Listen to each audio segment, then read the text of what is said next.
Materi pembelajaran kita hari ini yaitu yang pertama pengertian beriman kepada kitab-kitab Allah, yang kedua yaitu dalil nakli beriman kepada kitab-kitab Allah. Yang ketiga yaitu macam-macam kitab Allah serta sebab diturunkannya. Yang keempat yaitu hikmah beriman kepada kitab-kitab Allah. Untuk lebih jelasnya, mari kita bahas pembelajaran kita pada hari ini. Ya, kita masuk pembahasan yang pertama yaitu pengertian iman kepada kitab-kitab Allah. Yang kita ketahui, iman kepada kitab-kitab Allah ini termasuk rukun iman yang ketiga. Dari pengertian iman itu tersendiri yaitu iman artinya mempercayai tanpa adanya keraguan dalam diri. Jadi, jika dikaitkan dengan iman kepada kitab-kitab Allah, yang artinya itu percaya bahwa Allah telah menurunkan kitab-kitab kepada Rasul-Nya untuk petunjuk hidup, meyakini dalam hati, diucapkan dengan lisan, dan mengamalkan dengan perbuatan. Ya, itu tadi pengertian dari iman kepada kitab-kitab Allah. Oke, baik, kita akan melanjutkan lagi ke pembahasan berikutnya. Pembahasan kedua yaitu dalil nakli beriman kepada kitab-kitab Allah. Surah Al-Baqarah ayat 136 yang artinya, katakanlah, hai orang-orang mukmin, kami beriman kepada Allah dan apa yang diturunkan kepada Ibrahim, Ismail dan anak cucunya, dan apa yang diberikan kepada Musa dan Isa, serta apa yang kepada nabi-nabi dan Tuhannya. Kami tidak membeda-bedakan seorang pun di antara mereka dan kami hanya tunduk patuh kepadanya. Dalil nakli berikutnya yaitu dari surah An-Nisa ayat 136 yang artinya, wahai orang-orang beriman, tetaplah beriman kepada Allah dan Rasul-Nya dan serta kitab yang Allah turunkan kepada sebelumnya. Surah Nisa ayat 136. Jadi dapat disimpulkan dari pernyataan ayat di atas bahwasanya sebagai manusia hanyalah kita tunduk dan patuh dan beriman kepada Allah dan juga meyakini apa yang diberikan oleh Allah kepada umatnya tanpa ada keraguan di dalam hati. Pembahasan selanjutnya yaitu macam-macam kitab Allah serta sebab diturunkannya.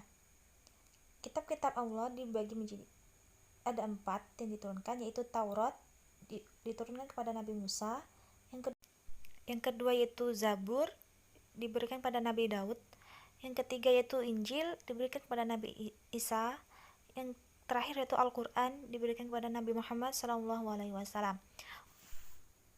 Untuk lebih jelasnya, silahkan disimak video penjelasan dari kitab-kitab di atas. Yang pertama yaitu kitab Taurat.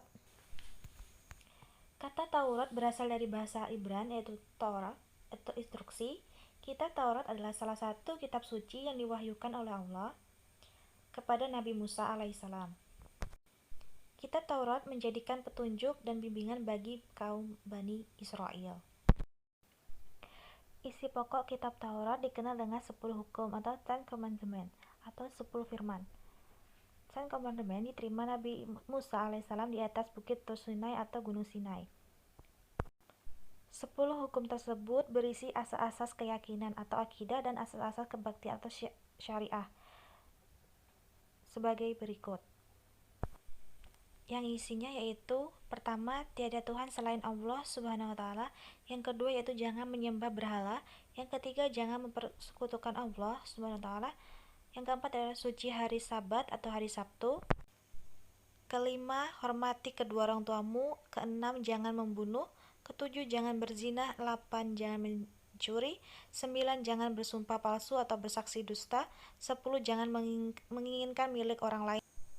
Pembahasan selanjutnya adalah kitab Zabur. Dalam bahasa Ibrani, istilah Zabur berasal dari kata zimrah yang berarti lagu atau musik.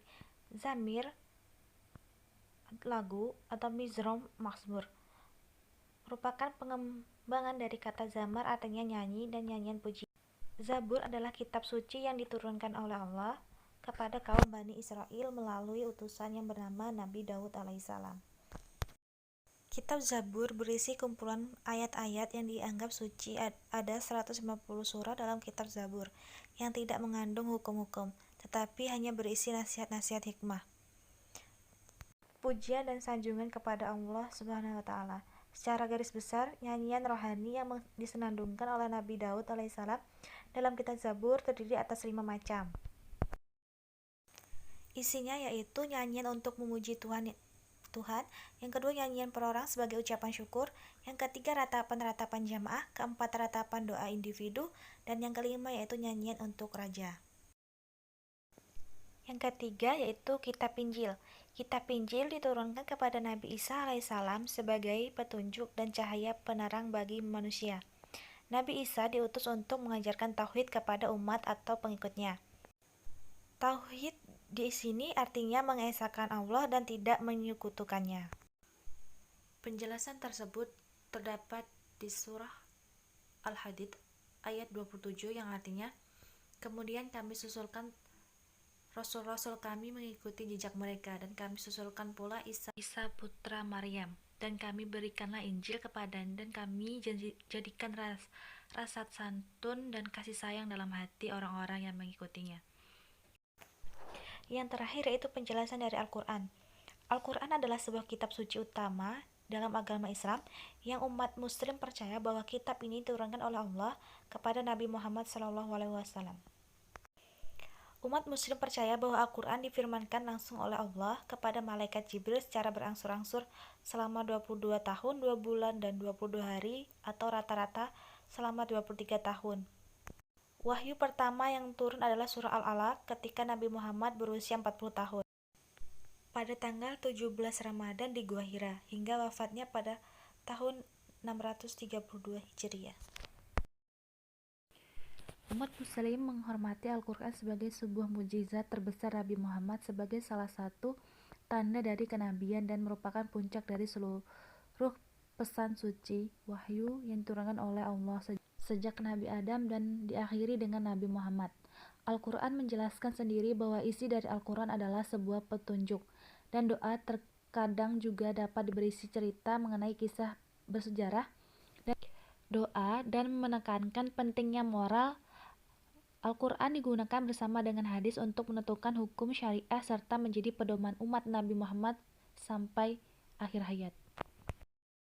Adapun isi pokok Al-Quran adalah sebagai berikut. Yang pertama, akidah atau keimanan. Kedua, ibadah, baik ibadah mahad maupun kairun mahad. Ketiga, akhlak seorang hamba kepada Khalik, kepada sesama manusia dan alam sekitarnya. Keempat, muamalah, yaitu hubungan manusia dengan sesama manusia. Kelima, kisas, yaitu cerita Nabi dan Rasul, orang-orang saleh dan orang-orang yang ingkar. Kelima, yaitu semangat mengembangkan ilmu pengetahuan. Yaitu tadi penjelasan dari macam-macam kitab Allah serta sebab diturunkannya. Baik, Ibu akan menjelaskan materi terakhir. Yang terakhir itu hikmah beriman kepada kitab-kitab Allah. Apa sih hikmah yang kita dapatkan ketika kita beriman kepada kitab-kitab Allah? Berikut ya ada beberapa hikmah yang kita dapatkan ketika kita mempelajari beriman kepada kitab-kitab Allah. Yang pertama yaitu memperkuat rasa iman dan takwa kita kepada Allah yang telah menurunkan kitab-kitab kepada Rasulnya. Yang kedua yaitu membuat kehidupan manusia menjadi tertata dan teratur karena adanya hukum yang bersumber dari kitab suci firman Allah. Yang ketiga yaitu sebagai pedoman hidup manusia sehingga kita dipandu untuk senantiasa berada di jalannya yang benar, jalan yang Allah ridhoi. Yang keempat yaitu semakin termotivasi untuk menjalankan perintah-perintah Allah karena di sana ada janji-janji Allah yang berapa kenikmatan yang sungguh seperti surga, bidadari, dan ketenangan. Yang kelima yaitu begitu juga sebaliknya, semakin semangat untuk menjauhi larangan-larangan Allah karena di sana ada ancaman-ancaman berupa neraka dan azab kesedihan. Ya, itu tadi hikmah dari beriman kepada kitab-kitab Allah.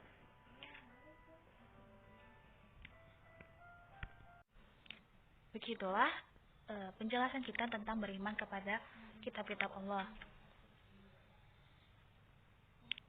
Itu saja penjelasan dari kakak. Sekian dari kakak. Wassalamualaikum warahmatullahi wabarakatuh. Silakan jika ada yang ditanyakan bisa bertanya di kolom komentar. Terima kasih.